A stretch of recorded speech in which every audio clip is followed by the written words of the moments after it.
Mars media நேயர்களுக்கும் அன்பர்களுக்கும் இந்த நாள் இனிய நாளாக அமைய எல்லாம் வல்ல இறைவனை பிரார்த்திக்கின்றோம். இந்த சேனல் உங்களுக்கு பிடிச்சிருந்தா மறக்காம சப்ஸ்கிரைப் பண்ணுங்க, ஷேர் பண்ணுங்க, லைக் பண்ணுங்க, கமெண்ட் பண்ணுங்க. ஓம் ஸ்ரீ குருப்யோ நமः. வக்ரதுண்ட மகாகாய சூரியகோடி சமப்பிரப நிர்விக்னம் குருமே தேவ சர்வகாரியேஷு சர்வதா. மார்ஸ் மீடியா நேயர்கள் எல்லாருக்கும் ஜோதிட குருஜின் இனிய வணக்கங்கள், வாழ்த்துக்கள், ஆசீர்வாதங்கள். இந்த வீடியோ பதிவில் நம்ம என்ன பார்க்க போறோம் அப்படின்னா 2024ஆம் ஆண்டு செப்டம்பர் மாத ராசி பலன். இந்த செப்டம்பர் மாதம் உங்களுக்கு எந்த வகையில நன்மைகளை செய்ய போறது, எந்த வகையில நீங்க கவனமா இருக்கணும், பரிகாரமா என்ன பண்ணினா ரொம்ப விசேஷம் அப்படிங்கிறத பத்திலாம் நம்ம இப்ப தெளிவா பார்க்க போறோம். பதிவுக்கு போகலாமா? அதுக்கு முன்னாடி நம்ம சேனலை சப்ஸ்கிரைப் பண்ணின அனைத்து இனிய நெஞ்சங்களுக்கும் நல்வாழ்த்துக்கள். அதே சமயம் சப்ஸ்கிரைப் பண்ணல அப்படின்னா பண்ணிக்கோங்க. அப்பதான் நாங்க போடுற வீடியோ பதிவுகள் உங்களுக்கு உடனுக்குடனே கிடைக்கும். அதன் மூலம் சில பரிகாரங்களை செய்யறதுனால நமக்கு வர பிரச்சனைகளை கொஞ்சம் குறைச்சிக்கலாம். அதே சமயம் ஒவ்வொரு ராசிகளுக்கும் கர்ம பலன்கள் எப்படி, அதை எப்படி சரி செய்வது அப்படிங்கிறத பற்றியெல்லாம் ஒரு வீடியோ பதிவு கூடிய விரைவில் உங்களுக்கு வரும். அதை பார்த்து நீங்கள் தெரிஞ்சுக்கிட்டு அவங்கவங்க கர்ம பலனை குறைச்சிக்கணும், நல்லது நடக்கணும் எல்லாருக்குமே. அதுக்காக தான் நாங்கள் நிறைய பதிவுகளை போட்டுக்கிட்டு இருக்கோம். இதெல்லாம் நீங்கள் பார்க்கணும், ஸ்கிப் பண்ணாமல் ஃபுல்லாக பார்த்துட்டு லைக் பண்ணணும், கமெண்ட் பண்ணணும். சரியா? இப்போ இந்த பதிவுக்கு போகலாமா? வாருங்கள் நேயர்களே. எனதொருமை மிதுன ராசி அன்பர்களே, இந்த பதிவில் நம்ம என்ன பார்க்க போறோம் அப்படின்னா 2024ஆம் ஆண்டு செப்டம்பர் மாத ராசி பலன். இந்த செப்டம்பர் மாதம் உங்களுக்கு எப்படிப்பட்ட மாதம் அப்படிங்கிறத பத்தி பார்க்க போறோம். உங்களோட இந்த மாசத்துல என்ன பரிகாரம் பண்ணினா ரொம்ப விசேஷம் அப்படிங்கிறத பத்திலாம் பார்க்க போறோம். முதல்ல இந்த மிதுன ராசி அப்படின்னாலே மிருகசீரிஷம் 3, 4 ஆகிய பாதங்கள் மற்றும் திருவாதிரை, அடுத்தபடியா புனர்பூசம் 1, 2, 3 ஆகிய பாதங்கள் அடங்கியது. இந்த மிருகசீரிஷம் 3, 4 அப்படிங்கும்போது செவ்வாய் பகவான் ஆட்சி அந்த ராசி, அதாவது இந்த சாரம் அப்படின்னு சொல்லுவா பார்த்தீங்கன்னா நட்சத்திர சாரம், அது செவ்வாய் பகவான். திருவாதிரை ராகு பகவான். புனர்பூசம் 1, 2, 3 குரு பகவான். இந்த மாதிரி ஒரு அமைப்பு இந்த மிதுன ராசி அன்பர்களுக்கு. இந்த மிதுன ராசி அன்பர்கள் அப்படிங்கும்போது அவங்களோட மேட்ரே வேற மாதிரி இருக்கும். எப்படின்னா, ஒரு வேலை, அது என்ன துறையாக இருந்தாலும் சரி, அதை எப்படியாவது அதை கற்றுக்கணும், அதை மாதிரி பண்ணணும் அப்படிங்கிற ஒரு எண்ணம் அவங்களுக்கு இயற்கையிலேயே இருக்கும். ஒரு அறிவு திறன் அதிகமாகவே இருக்கும். சில நேரங்களில் அதுவே அவங்களுக்கு மைனஸ் பாயிண்டாகவும் அமையும். அதனால எல்லா விஷயத்திலையும் அவங்க கவனமாக செயல்பட்டார்கள், இல்லைன்னா அப்படியே அனுசரித்து செயல்பட்டார்கள் என்றால் கண்டிப்பாக அவர்களுக்கு நன்மைகள். அதனால தான் நிறைய மிதுன ராசி அன்பர்களுக்கு இல்லற வாழ்க்கை அப்படிங்கிறது சுமாராக தான் இருக்கும். பெரிய அளவில் சோபிக்காது, பெருசாக ஒரு பெரிய இது இருக்காது. ஏன்னா களத்திராதிபதி குரு பகவான். அதனால சில பேருக்கு பார்த்தீங்கன்னா கொஞ்சம் மிஸ் அண்டர்ஸ்டாண்டிங் வரலாம். சில பேருக்கு ஏதாவது ஒரு பிரிவினை அப்படி இப்படி இருக்கும். இல்லைன்னா அப்படியே சரி தட்டின்ண்டே போவாங்க, ரைட் போ அப்படின்னு. இந்த மாதிரிலாம் நிறைய பேருக்கு இல்லற வாழ்க்கை அமையலாம். அதுக்கு சில பரிகாரங்கள் ஜனனகால ஜாதகத்தைப்படி பார்த்து பண்ண ஓரளவுக்கு தப்பிச்சுக்கலாம். அந்த வகையில் இந்த மாதம் அப்படின்னு பார்க்கும்போது இந்த செப்டம்பர் மாதத்தில் ஆரம்பத்தில் உங்களோட ராசிநாதன் புத பகவான், அதாவது உங்களோட ராசிநாதன் புத பகவான் அதிதேவதை பெருமாள். சரியா? இப்போ இந்த மாத ஆரம்பத்தில் பார்த்தீங்கன்னா உங்கள் ராசிநாதனும் சுகாதிபதியுமான புத பகவான் சகாயஸ்தானமாகிய 3ஆம் இடத்துல இருக்கார். அற்புதம் அற்புதம் அற்புதம். எடுக்கிற காரியங்கள்லாம் இப்போ உங்களுக்கு சக்சஸாக முடியும். அதேமாரி அறிவுத்திறன் விருத்தி ஆகும், மனசுல ஒரு தைரியம் உண்டாகும், வீரியம் உண்டாகும், உத்வேகம் உண்டாகும், எல்லா விஷயத்திலையும் ஜெயிக்கணுங்கிற ஒரு வெறி உங்களுக்கு உண்டாகும். உத்தியோகத்தில் முன்னேற்றம், தொழில் வியாபாரத்தில் எடுக்கிற காரியங்கள் எல்லாமே அற்புதமாக நிறைவேறும். இந்த நேரத்தில் இளைய உடன் பிறப்புகளும் உங்களுக்கு ரொம்ப அனுகூலமாக இருப்பாங்க. அவங்க மூலமாக இருந்து வந்த பிரச்சனைகள்லாம் குறையும். எல்லா விஷயத்திலுமே உங்களுக்கு நன்மைகள் உண்டாகும். 19/9/2024 முதல் இந்த புத பகவான் எங்கே வரப்போறான்னு பார்த்தீங்கன்னா கன்னி ராசியான சுகஸ்தானத்தில் ஆட்சி உச்சம் மூலத்திரிகோணம் அடைகிறார். இந்த புத பகவானுக்கு மட்டும்தான் இந்த ஸ்பெஷாலிட்டி. என்னென்னா, ஒரே இடத்துல ஆட்சி உச்சம் மூலத்திரிகோணம், வேற எந்த கிரகத்துக்கும் கிடையாது. எல்லா கிரகத்துக்கும் பார்த்தீங்கன்னா ஆட்சி ஒரு இடம், உச்சம் ஒரு இடம், நீச்சம் ஒரு இடம், அவ்வளோதான். இவருக்கு இந்த ஆட்சி உச்சம் மூலத்திரிகோணம் இந்த 3 ஒரே இடத்துல அமைஞ்சதுனால அறிவு அறிவு அறிவு அதிகமாக இருக்கும். அதுவும் 4ஆம் இடத்துல சுகாதிபதி ராசிநாதன், 2 பேரும் 2 டுயல் ரோல். 2 ஆதிபத்தியத்தை கொண்ட அந்த புத பகவான் உங்களுக்கு 2 விதத்திலுமே அனுகூலத்தை கொடுக்க போறார். என்னன்னா, சொத்து சேர்க்கை சில பேருக்கு உண்டாகும். வெளியூர் அல்லது வெளிநாட்டு பயணங்கள் அற்புதமாக நிறைவேறும். அதன் மூலம் புதிய வாய்ப்புகள் உங்களுக்கு வந்து சேரும். அடுத்தபடியாக தொழில் வியாபாரம் ரொம்ப அற்புதமாக இருக்கும். உத்தியோகத்தில் முன்னேற்றம் கண்டிப்பாக கிடைக்கும். அதேமாரி உறவினர்கள் ஆதரவாக இருப்பார். உறவினர்கள் மூலமாக நீங்கள் நினைக்கிற காரியங்கள்லாம் அற்புதமாக நிறைவேறும். எடுக்கிற காரியங்கள் இப்போ ரொம்ப சூப்பராக இருக்கும். அதே மாதிரி உங்களுக்கு இந்த 19ஆம் தேதியிலேருந்து சூரிய பகவானும் 17ஆம் தேதியிலேருந்து வந்துடுறதுனால கன்னிராசிக்கு அந்த புத ஆதித்ய யோகம் உங்களுக்கு உண்டாருது. அதனாலே கல்வி பயிலும் மாணவ மாணவிகளுக்கு கல்வியில் அற்புதமான ஒரு முன்னேற்றம் கண்டிப்பாக வந்து சேரும். சூப்பராக படிக்கக்கூடிய வாய்ப்புகள், சூப்பராக ரொம்ப நல்லா படிப்பாங்க. அதனாலே ஒரு பெரிய அச்சீவ் பண்ணுவாங்க அவங்க. அதேமாதிரி விளையாட்டுத்துறையில் அறிவோடு வேலை செய்வாங்க. இந்த செஸ்ஸு, கேரம் போர்டு இதிலெல்லாம் இருக்காங்கன்னா சாம்பியன் ஆகிறதுக்கு வாய்ப்பு இருக்குது. இல்லைன்னா அட்லீஸ்ட் ஒரு நல்ல பதக்கம் கிடைக்கிறதுக்கு வாய்ப்பு இருக்குது. இல்லைன்னா ஒரு சர்டிஃபிகேட் கிடைக்கக்கூட வாய்ப்பு இருக்குது. அந்தமாரி குழந்தைகளுக்கு ஒரு நல்ல ஒரு இது கிடைக்கும். அதேமாரி சில பேருக்கு சொத்து சேர்க்கை உண்டாகலாம். அடுத்தபடியாக 5, 12 குடை அதிபதி சுக்கிர பகவான் சுகஸ்தானத்தில் நீச்சம் அடைஞ்சிருக்கார். 5ஆம் வீட்டு அதிபதி 4ஆம் இடத்துல நீச்சம் அடைகிறதுனால என்ன விஷயம்னா, குழந்தைகள் விஷயத்தில் கவனமாக இருக்கணும். குழந்தைகளுக்கு அனாவசியமான தர்க்கம், அனாவசியமான பிரச்சனைகள் இதெல்லாம் பண்ணக்கூடாது. ஏன்னா இப்போல்லாம் குழந்தைகள் வேறு டைப்பில் இருக்காங்க. ஏன்னா அந்த காலத்தில் நம்மெல்லாம் என்ன அப்படின்னா சாதாரணமாக இருந்தோம். ஏன்னா அப்போல்லாம் மொபைல் கிடையாது, லேப்டாப் கிடையாது, கம்ப்யூட்டர் கிடையாது, எதுவுமே கிடையாது. என்ன, ஏன் ஒரு கால்குலேட்டர் கூட கிடையாது. உங்கள் காலத்தில் வேணால் வந்திருக்கும் அடுத்த ஜென்ரேஷனுக்கு. சரியா, எங்கள் காலத்துலலாம் அதெல்லாம் கிடையாது. கால்குலேட்டர் கூட வச்சுக்கூடாது, அந்த மாதிரிலாம் இருந்தது. அதுக்கு அடுத்தது கால்குலேட்டர் வந்தது. ஓரளவுக்கு நீங்கள்லாம் ஒர்க் அவுட் பண்ணி. இப்போ இருக்கிற ஜென்ரேஷன் பார்த்தீங்கன்னா எல்லாமே கம்ப்யூட்டர் தான். எல்லாம் கம்ப்யூட்டர், மொபைல். அதனால் அதுலேயே இருக்கிறதுனால இந்த குழந்தைகளுக்கெல்லாம் கொஞ்சம் அப்படி இப்படி அந்த குழந்தைகள் இருப்பா. அதனால் அந்த குழந்தைகளெல்லாம் நம்ம தட்டி கொடுத்து அப்படியே கொண்டு போனால் தான் ரொம்ப நல்லது. 19/9/2024 முதல் இந்த சுக்கிர பகவான் அற்புதமாக அந்த நீச்சத்தை விட்டு விலகி பஞ்சமஸ்தானத்துக்கு வரார். 5ஆம் இடத்துக்கு ஆட்சி. பார்த்தீங்களா, என்ன அழகு பாருங்கள். அதாவது ஒவ்வொரு கிரகங்களுக்கும் பகவான் எப்படிலாம் வச்சுருக்காரு பாருங்க. ஒவ்வொரு கிரகங்களும் என்ன அழகாக நமக்கு உதவிகள் பண்ணுறது. இவ்வளோ நாள் நீச்சமாக இருந்த சுக்கிர பகவானால தான் எல்லாமே சந்தோஷம் நிறையா. என்ன, இந்த தேவகுருவும் அசுரகுருவும் தான். தேவகுரு புத்திரக்காரகன், இந்த சுக்கிர பகவான் கலத்திரக்காரகன். என்ன, குருவாது ஒரு வருஷத்துக்கு ஒரு தடவை தான் மாறுவார். இந்த சுக்கிர பகவான் மாதம் மாறிட்டு இருப்பார். ஸோ உங்களுக்கு நமக்கெல்லாம் சந்தோஷத்தை கொடுக்குறவர் இந்த சுக்கிர பகவான். இவ்வளோ நாளாக நீச்சம் அடைஞ்சு அவரே பலம் இல்லாமல் இருந்தவர் இப்போ அசுர பலத்தோடு அவர் வரப்போகிறார்.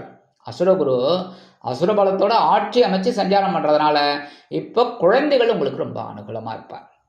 இவ்வளோ நாளாக இல்லை இப்போ இருப்பாங்க. நீங்கள் சொல் பேச்செல்லாம் கேட்பாங்க. நீங்கள் என்னென்ன சொல்கிறீங்களோ அதெல்லாம் கேட்பாங்க. அதனாலே உங்களுக்கு சந்தோஷம் இருக்கும்.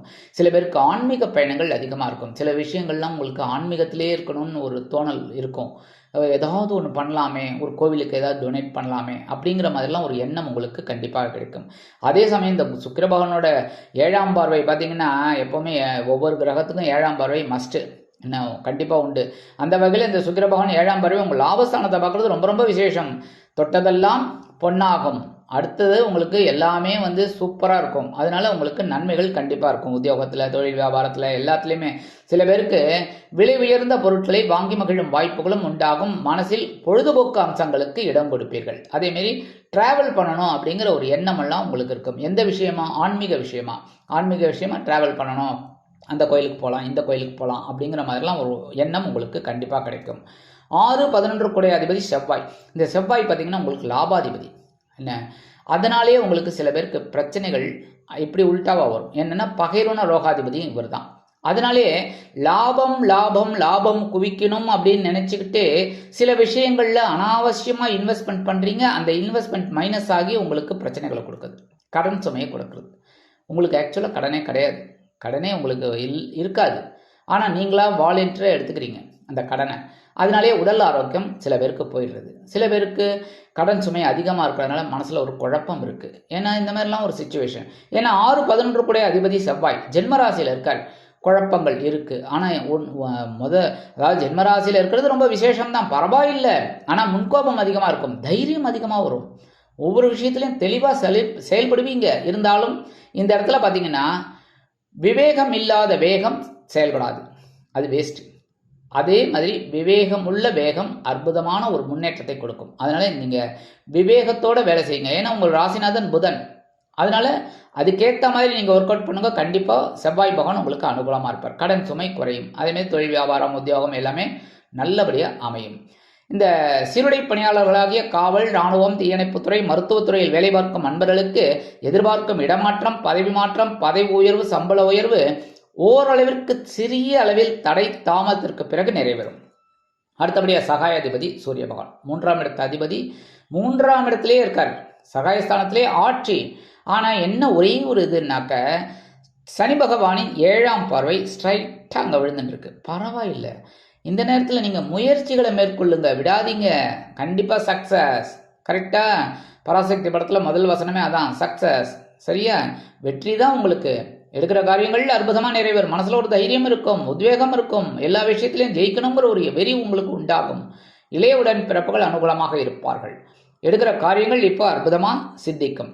அடுத்தபடியாக 17/9/2024 முதல் இந்த சூரிய பகவான் எங்கே வரப்போறாருன்னு பார்த்தீங்கன்னா சுகஸ்தானமாகிய 4ஆம் இடத்துக்கு வந்துடுறார். 4ஆம் இடத்துல ஏற்கனவே கேது இருக்கார், எல்லாரும் இருக்காங்க. இருந்தாலும் இந்த சூரிய பகவான் அங்கே வந்த உடனே சுகஸ்தானத்தினால உங்களுக்கு சில சொத்து சேர்க்கை வரலாம். அதேமாரி வீடு, மனை, வாகனம் இதெல்லாம் வாங்கணும் அப்படின்னு நினைக்கிறவா தாராளமாக முயற்சிகளை மேற்கொள்ளலாம். சில பேர் இந்த ஒரு மனை இருக்குது, அதை விற்றுட்டு ஒரு நல்ல இடமா வாங்கலாம், ஒரு வீடே வாங்கிடலாம், அப்பார்ட்மெண்ட் அந்த மாதிரி அப்படின்னு நினைக்கிறவெல்லாம் தாராளமாக முயற்சிகளை மேற்கொண்டிங்கன்னா ஒரு நல்ல வீடு உங்களுக்கு அமையும். அதே மாதிரி சில பேர் இடமாற்றம், எப்படின்னா வாடகைக்கு போகிறீங்க, இந்த இடத்துலேருந்து அந்த இடத்துக்கு அப்படின்னு ட்ரை பண்ணியிருந்தீங்கன்னா அந்த இடமாற்றம் உங்களுக்கு இனிமையாக கிடைக்கும். வெளியூர் அல்லது வெளிநாட்டு பயணங்கள் உங்களுக்கு அற்புதமான ஒரு முன்னேற்றத்தை கொடுக்கும். அதேமாதிரி தொழில் வியாபாரம் நல்லபடியாக இருக்கும். உத்தியோகத்தில் நீங்கள் ஏற்கனவே புலி, இன்னும் இன்னைக்கு இந்த தடவை என்னென்ன பாயும் புலி, அடி தூள் கலப்ப போகிறீங்க. இதெல்லாம் எதுக்காக நான் சொல்கிறேன்னா இதெல்லாம் நீங்கள் உபயோகப்படுத்திக்கிட்டு அப்படியே முன்னேறி முன்னேறி முன்னேறி முன்னேறி வரணும். சரியா, 7-10 குடை அதிபதி குரு பகவான். குரு பகவான் விரயஸ்தானத்தில் இருக்கார். யார்? களத்திராதிபதி, ஜீவனாதிபதி. ஜீவனம் விஷயமாக சில செலவுகளை மேற்கொள்வீர்கள். சாப்பிட்ணும் அப்படின்னா சில செலவுகள், சில பேருக்கு சுப செலவுகள், சில பேருக்கு திருமண யோகம் சில பேருக்கு உண்டாகும். அதனாலே மகனுக்கோ அல்லது மகளுக்கோ அதனாலே திருமண செலவுகள் உங்களுக்கு கிடைக்கலாம். எடுக்கிற காரியங்களில் எல்லாமே நிறைய செலவுகளாக வரும். அதேமாரி விலை உயர்ந்த பொருளை வாங்கக்கூடிய ஒரு வாய்ப்புகள் இருக்கும். இந்த நேரத்தில் வாழ்க்கை துணையோட உடல் ஆரோக்கியத்தில் கொஞ்சம் கவனம் எடுத்துக்கிறது நல்லது. ஏன்னா அவங்களுக்கு சில உடல் உபாதைகள் வரலாம், அதனால் மருத்துவ செலவுகள் வரலாங்கிறதுனால கவனிச்சுக்கிறது ரொம்ப நல்லது. இந்த நேரத்தில் தொழில் வியாபாரத்தில் கூட்டாளிகள்கிட்ட அனாவசியமான தர்க்கம் வேண்டாம். சரியா, இருந்தாலும் குருவோட பார்வைங்கும் போது 4ஆம் இடமாகிய சுகஸ்தானத்தில் 5ஆம் பார்வை விழுது, சொத்து சேர்க்கை உண்டாகலாம். வெளியூர் வெளிநாட்டு பயணங்கள் அற்புதமாக நிறைவேறும். உறவினர்கள் ஆதரவாக இருப்பார்கள். அடுத்தபடியாக 7ஆம் பார்வை உங்களோட பகிர்வுண ரோகஸ்தானத்தில் விழுது. உத்தியோகத்தில் முன்னேற்றம், தொழில் வியாபாரத்தில் அற்புதமான நிலை எல்லாமே உண்டாகும். அதேமாரி கடன் சுமை குறைவதற்கு வாய்ப்புகள் சேரும். உடல் ஆரோக்கியம் சிறப்படையும். 9ஆம் பார்வையாக அஷ்டமராசியை பார்க்கறதுனால அஷ்டமஸ்தானம் புனிதமாகிறது. அதனாலேயே உங்களுக்கு மனசில் ஒரு தைரியம் இருக்கும், சந்தோஷம் இருக்கும். எடுக்கிற காரியங்களில் ரொம்ப அற்புதமாக செயலாற்றுறதுனால உடல் ஆரோக்கியமும் சிறப்படையும். அடுத்தபடியாக 8-9 குடையாதிபதி சனீஸ்வர பகவான், ஆயுள் ஸ்தானாதிபதி, அது அஷ்டமாதிபதி, அதே சமயம் பாக்கியாதிபதி. இவர் எங்கே இருக்காருன்னு பார்த்தீங்கன்னா பாக்கியஸ்தானத்தில் இருக்கார். ரொம்ப அற்புதம், பரவாயில்லை. ஏன்னா களத்தில் கண்டகச்சனி போயாச்சு, அஷ்டமச்சனி போயாச்சு, இப்போ பாக்கியஸ்தானத்துக்கு வந்துட்டார், பரவாயில்லை. ஆனால் வக்ரகதியில் இருக்கார். அதனால் தந்தையரோட உடல் ஆரோக்கியத்தில் கவனமாக இருக்கணும். தந்தை வழி உறவினர்கள்ட்ட அனாவசியமான தர்க்கம் வச்சுக்கப்படாது. அவளெல்லாம் கொஞ்சம் அனுசரித்து போகிறது நல்லது. உத்தியோகத்தில் தொழில் வியாபாரத்துலலாம் கொஞ்சம் கவனமாக இருந்தால் போகும். முக்கியமாக அஷ்டமாதிபதி வக்ரகதியாக இருக்கிறதுனால உடல் ஆரோக்கியத்தில் கொஞ்சம் கவனம் எடுத்துக்கோங்க. அதேமாரி இந்த வெளியூர் அல்லது வெளிநாட்டு பயணங்கள்லாம் போகும்போது இந்த இரவு நேர பயணங்கள் அப்படின்னா ரொம்ப கவனமாக இருக்கிறது நல்லது. அதேமாரி வாகன பயணங்கள்லையும் கொஞ்சம் கவனம் எடுத்துக்கோங்க. சரியா, அடுத்தபடியாக சாயா கிரகங்கள் என்று அழைக்கப்படும் ராகு பகவான் ஜீவனஸ்தானத்தில் இருக்கார். ஜீவனஸ்தானத்தில் பரபரப்பாக இருந்தீங்கன்னா தான் உங்களுக்கு நல்லது நடக்கும். சரியா, பரபரப்பாக இருக்கணும், சுறுசுறுப்பாக இருக்கணும். உத்தியோகத்தில் சரி, தொழில் வியாபாரத்தில் சரி, எல்லா விஷயங்களும். ஏன்னா அது மூலமாக தான் ஜீவனம் அப்படின்னா என்ன? ஒரு வருமானம் எப்படி வரும்? உத்தியோகத்தில் உழைச்சா தான் காசு, அப்போ தான் மாத சம்பளம் வரும், வார சம்பளம் வரும். கரெக்டாக? அதே மாதிரி நீங்கள் எடுக்கிற காரியங்கள்லையும் கவனமாக இருக்கணும். தொழில் வியாபாரத்துலேயும் சரி, எல்லா விஷயத்துலையும் கவனமாக இருக்கணும். கண்டிப்பாக நன்மைகள் உண்டாகும். வெளியூரில் என்ன வெளிநாட்டு பயணங்கள், இந்த குழந்தைகள் படிக்கணும்னு நினைக்கிறவா, உத்தியோகம் பார்க்கணும்னு நினைக்கிற குழந்தைகள்லாம் தாராளமாக நீங்கள் மேற்கொள்ளலாம். ஓரளவுக்கு இடமாற்றம் உங்களுக்கு அற்புதமாக கிடைக்கும். அடுத்தபடியாக கேது பகவான், அவர் சுகஸ்தானத்தில் இருக்கிறதுனால உடல் ஆரோக்கியத்தில் கொஞ்சம் கை வைப்பார். சரியா, ஏதாவது ஒரு வகையில். அதனால் உடல் ஆரோக்கியத்தில் கவனமாக இருக்கணும். அதேமாதிரி உற்றார் உறவினர்கள்ட்ட தேவையில்லாத பிரச்சனைகளை கொண்டு வந்து தரலாம். ஏன்னா அதன் மூலமாக தான் உங்களுக்கு ஒரு ஞானம் கிடைக்கும். ஓஹோ, இந்த உறவினர் மூலமாக தான் நமக்கு இவ்வளோ பிரச்சனை அப்படின்னு சொல்லி உங்களுக்கு ஒரு ஞானம் கிடைக்கும். அந்த ஞானத்தை கொடுக்குறாங்கிறதுனால நீங்கள் கவனமாக இருந்தீங்கன்னா பகவான் கேதுவும் உங்களுக்கு அனுகூலமாக தான் இருப்பார். சரியா, இந்த நேரத்தில் வெளியூர் அல்லது வெளிநாட்டு பயணங்கள், அந்த ஆன்மீக பயணங்கள் இதெல்லாம் நடக்கிறதுக்கு வாய்ப்புகள் இருக்குங்க. ஆன்மீகத்தில் நீங்கள் ஈடுபாடு கொண்டீங்க அப்படின்னாலே கண்டிப்பாக சக்ஸஸ்ஃபுல்லாக ஒரு வாழ்க்கை அமையும். சரி, பரிகாரமாக என்ன பண்ணினா ரொம்ப விசேஷம், இந்த ராகு கேது பிரீத்திக்காக புற்றுக்கோயில் போயிட்டு வாங்க. சரியா, புற்றுக்கோயில் போயிட்டு அம்பாள் தரிசனம் பண்ணுறது ரொம்ப நல்லது. நாக வழிபாடு பண்ணுறது ரொம்ப ரொம்ப விசேஷம். அடுத்தபடியாக எம்பெருமான் முருகப்பெருமான வழிபாடு பண்ணுங்கோ. ஏன்னா இந்த செவ்வாய் பகவானுக்காக ஜென்மராசியில் இருக்காரோ இல்லையா, அவரால் உங்களுக்கு ஒரு நன்மைகள் கிடைக்கணும். அப்படிங்கிறதுனால நீங்கள் எம்பெருமான் முருகப்பெருமான தினந்தோறும் வழிபாடு பண்ணுறது ரொம்ப நல்லது. முருகப்பெருமான் காயத்ரி சொல்கிறது ரொம்ப ரொம்ப விசேஷம். சரியா, அடுத்தபடியாக நவ கிரகங்களில் உள்ள புத்திரக்காரகராகிய குரு பகவானிற்கு வியாழக்கிழமைகளில் நெய் தீபம் ஏற்றி வழிபாடு பண்ணுறது ரொம்ப ரொம்ப விசேஷமான பலன்களை உங்களுக்கு கண்டிப்பாக கொடுக்கும். ஆக இந்த சிறு பரிகாரங்களின் மூலம் 2024ஆம் ஆண்டு செப்டம்பர் மாதம் உங்களுக்கு அற்புதமான ஏற்றம் தரும், இனிமைகளை அள்ளித்தரும், முன்னேற்றம் தரும் மாதமாக அமையும் என்று கூறி விடைபெறுகிறேன். நன்றி, வணக்கம். மீண்டும் ஒரு அருமையான பதிவில் நான் உங்களை மனமகிழ்ச்சியோடு சந்திக்கிறேன். வாழ்த்துக்கள். வாழ்க வளமுடன். இந்த சேனல் உங்களுக்கு பிடிச்சிருந்தா மறக்காம சப்ஸ்கிரைப் பண்ணுங்க, லைக் பண்ணுங்க, ஷேர் பண்ணுங்க.